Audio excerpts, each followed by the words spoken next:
So let me tell you the story. So when Sure. I left the school because I decided the behavior was too much, and I felt and I said to myself, I remember vowing, I'm not going to walk into a place of humiliation. No way. I'm not going to go in there because as a teacher, right, you get that feedback straight away. So I thought, these kids are like crazy. They're not. I had my phone stolen. My phone was stolen.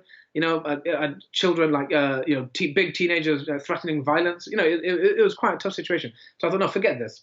And now this is one of the things about entrepreneurship, which I want people to know, is that when I left a full-time job. I had a halal mortgage to pay. My wife wasn't working full-time.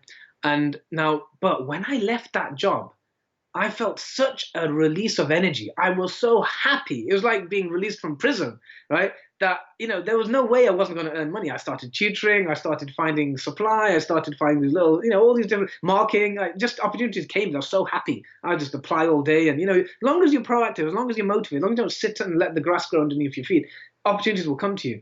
And at that point, I still remember this. I went to a business workshop. When the council do these free workshops. So I went to this workshop, and this is really funny. So I'd started my tutoring business. My intention was to learn how to kind of like build my tutoring business from this workshop. And the guy who did it, sometimes they have like positive discrimination. I mean, it benefited me to be honest. As a teacher, like they needed more male Asians. That helped me go from law degree to English teacher. So I understand why they do it. So it looked like they got some ethnic minority person. I can't remember where he's from, but I knew he was. He had a very heavy accent, and his English wasn't very good. And so he was a trainer. And he was teaching all these guys, all these people who want to set up businesses, and he was training us on how to do it. And the funny thing was, it was really bad, right? It was a really poor workshop. And I remember thinking to myself, this is so bad. And this guy's getting paid to go around the country doing these workshops. And I thought, I can do a better job than him. Mm. And alhamdulillah, that was actually the inspiration for me to set up my very first time management workshop. Because it was so bad, that gave me the inspiration to think, okay, I can do this. It's quite easy. And he's doing such a bad job at it. And I thought, what can I do? And I thought, okay. And at the time, I'd been implementing 2 books, right? And this is to show you how little you can have to start off. It's 7 Habits of Highly Effective People. And I had been implementing that for a time and getting things done. This is something which I don't think I've shared with many people, but I didn't even own that book, right? I didn't even own it. I just borrowed it from the library. And in fact, some of the books which I've implemented the most, I haven't even owned. I borrowed it, made notes, and I kept the notes. I didn't even need the book again, right? And you become the book, right? Mm. You act on it so much, you become the book. So just based on those 2 books, I made 2 workshops. First one was Principled Time Management. The second one was called Efficient and Effective Time. Terrible marketing, not very good titles, right? But I just sent it to my network. And alhamdulillah, I remember the first one, and the funny thing was, this was Productive Muslim wasn't even that big then, right? So I remember, so we were both kind of at the same time. I even collaborated with him. He interviewed me at that time. I did a workshop with him together. So it was quite new. It was quite a new thing.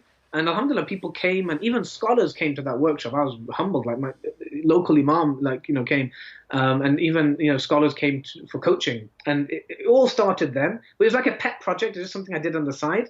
And then I stopped when the Muslim school opportunity came. That was very much took up so much time, and I devoted all my time. And I just kind of left it on the back burner, and all these years. And then when this book club started, that's when I got thinking, well, maybe that is my passion. That's something I really enjoy.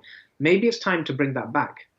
And I asked one of my sheikhs, and he said, yeah, I think you'll be really. And this is the thing about encouragement. When you're a mentor, when you respect someone and they give you that encouragement, they give you that green light. It can make the difference between the birth of an organization and something never starting. And I remember his encouragement. It was just something like, I think you'll be really good at it. And I said, should I go and get training with the best? And he says, you should. Inshallah, you can train others. And just those few words gave me so much confidence. That okay, my own sheikh is telling me this. So yeah, let's go for it. And so that's when I resumed it, and I decided, okay, let's do this properly, and let's and then that's when I started intensely training, and I actually went I went to Kuwait for a year. Again, this was a big opportunity. Saved up for a year, and I invested large amounts of money in training myself, learning with top coaches to get my knowledge of talent to a higher level. And then, inshallah, then from there I started relaunching workshops, and alhamdulillah, that's been like a few years now. I've been kind of going back into it, and I've not looked back since. Amazing stuff, mashallah.